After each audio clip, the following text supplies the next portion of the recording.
घडामोडी जाणून घ्यायच्या आहेत, पण आता आपण बघणार आहोत काही दिवसभराच्या घडामोडींवरचे स्पेशल रिपोर्ट. मग तो बीडमधला मोर्चा असेल किंवा मग इतरही बातम्या, ज्यावरचे स्पेशल रिपोर्ट आपल्याला जाणून घ्यायचे आहेत. पण त्यापूर्वी एक नजर हेडलाईन्सवर.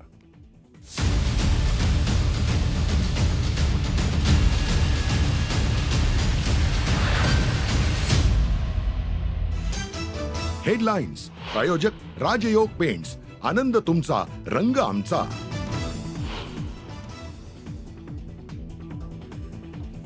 बीडच्या मोर्चा धनंजय मुंडेंवर नेत्यांचा निशाणा. सर्वपक्षीय नेत्यांनी मागितला धनंजय मुंडेंचा राजीनामा. मुंडेंना मंत्रिमंडळातून हकला.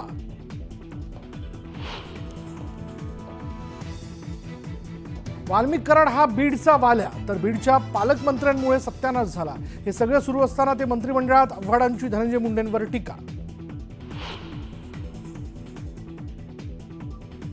भर पत्रकार परिषदेत प्राजक्ताला अश्रू अनावर. धसांनी माफी मागण्याची केली मागणी.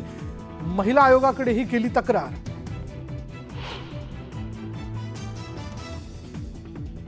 प्राजक्ता माळींची माफी मागण्यास सुरेश धस यांचा नकार. संतोष देशमुख हत्या प्रकरणावरून लक्ष विचलित करण्याचा प्रयत्न, सुरेश धस यांचा आरोप.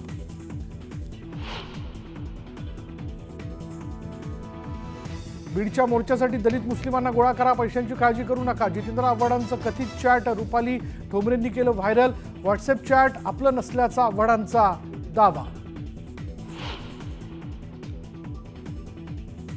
संभाजीराजे अजित पवारांना चॅलेंज. धमक असेल तर धनंजय मुंडेंना मंत्रिमंडळातून काढून दाखवा.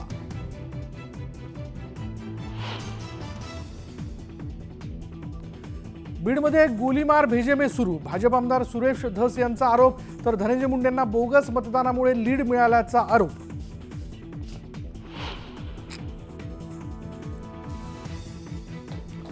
संतोष देशमुख हत्या प्रकरणात अंजली दमन यांचा खळबळजनक आरोप. 3 फरार आरोपींचा खून झाला. अनोळखी फोनवरून मिळाली माहिती, दमान यांचा दावा.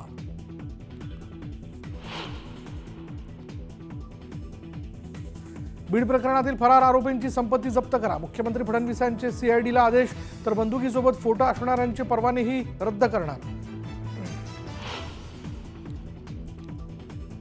प्रकाश आंबेडकरांनी घेतली मुख्यमंत्र्यांची भेट. सोमनाथ सूर्यवंशी यांच्या कुटुंबियांना 1 कोटींची भरपाई द्या. आंबेडकरांची फडणवीसांकडे मागणी. तिसरी मुलगी झाल्यानं पतीनं पत्नीला जिवंत जाळलं. उपचारादरम्यान महिलेचा मृत्यू. क्रूरकर्मा नवऱ्याला 3 दिवसांची कोठडी. आणि माजी पंतप्रधान डॉक्टर मनमोहन सिंग यांच्या पार्थिवावर शासकीय इतमामात अंत्यसंस्कार. साश्रू नयनांनी मनमोहन सिंग यांना आरोप. निरोप.